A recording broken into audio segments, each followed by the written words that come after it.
Anyways. Poopin' it be. Poopin' pee. Seriously? That's it. That's gamer tag? My god.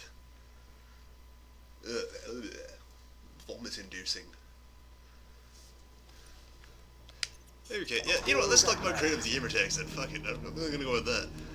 I find it really annoying when people do stupid gamer tags like legit 23, 42, with 1337 or something stupid like that. I find that very, very annoying. It's my personal opinion, but hey, I find it annoying. If you're going to spend money, you're gonna, you know, make a gamer card, then you should probably make something worthwhile.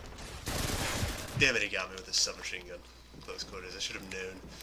Yeah, I find that to be a waste of time to call yourself legit 27, 32, 45, 25, 55. Now, I can understand, like, like this guy here, he's got Sparky XH, you know, Sparky X, HXC. Damn it, I looked up that. The machine gun did a number on me. You know, I can understand that. It's, or Weasel 2000. Sometimes you have to add numbers. You can't always have a completely original gamer tag that has absolutely no numbers in it. I forgot I hate this map. Crap. I was thinking it was a different one. Oh, whatever. Yeah, you know, I personally believe you should always try to make your own gamer tag, you know, a unique and individual experience. You should go for something that is meaningful to you, for instance, or, you know, try to figure out something that's important to you or has reason behind it. For instance, mine, crap, is Rasmus L Greco. What that means to me is very simple. Rasmus is I used to play RuneScape a lot, okay guys? It was a fun game for me. It was what I played as a kid. It was free. I didn't, you know, my family, I had never was extremely wealthy in my family. We were always, you know, we never were poor either. We were always able to afford living life. We never had an issue doing that. We never had an issue paying paying for the house bill at the end of the month, paying the car bill. We always found some way to scrape together enough pennies to be able to afford what we needed to get done. But we never were extremely rich. So the only game I wasn't able to play a whole lot of games, you know, video games when I was younger. But one thing I could play was RuneScape because it was a free online game that I could go to my public library and play at because they didn't have to download anything. It was just you just go to the website, log into your account, and play the game.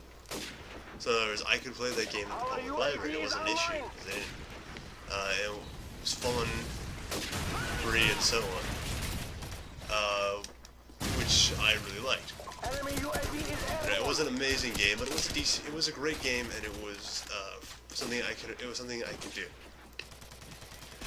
Eventually, I managed to scrape enough money. I was able to scrape enough money together over time, and considering that RuneScape kind of became like a really important thing to me. I was playing for like, all right, for you RuneScape players out there, you would if you ever heard of if you know the Yo-Yo holiday event, I actually started playing just after the Yo-Yo holiday events. Well, I made my direct account just after the Yo-Yo holiday event, where you got the Yo-Yo on Christmas.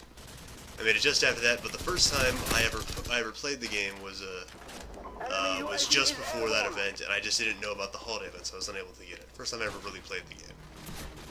It was on an account I used, but I did not use that. But I ended up losing it to a guy I knew who was a complete utter asshole and stole my account because he figured out my password. There's another guy who was there at the library with me. You know, I had to go hang out with him. That guy was a jerk. So I had to give up that account. I don't know why he really stole it. I was only like I was only level 28. Now granted, I did have a 4-letter name. My name was D. That was my account name. But yeah, that was a very rare one. It's hard to get 4-letter names. Whoa. That guy laying his claymore down and killed him. What's up, dude? Anyways, so yeah, I ended up playing another account later. I made it about a year or so later called Int King. INT King. I was trying to spell int, E-N-T, but I ended up messing it up and spelling int because I thought int as an intelligence or, intelligence, something like that. was Int. I got those confused when I was looking up the name for Ent. So yeah, I didn't know how to spell Ent properly. I really like the Lord of the Rings series. That's where I got that from. Was the Lord of the Rings third movie? I didn't really like the series. I just like that movie. I watched it previously. You know, like, you know, that sounds like a cool name. So that's what I went with. It was, yeah. So I went with Int King. And very late on in the year, like just very later on, I played it for a couple of years. I played it till just after the Grand Exchange and PvP multiplayer, the PvP Wilderness was taken away. I played it for about half a year or so after that. A year at most. Yeah, where I played it still constantly.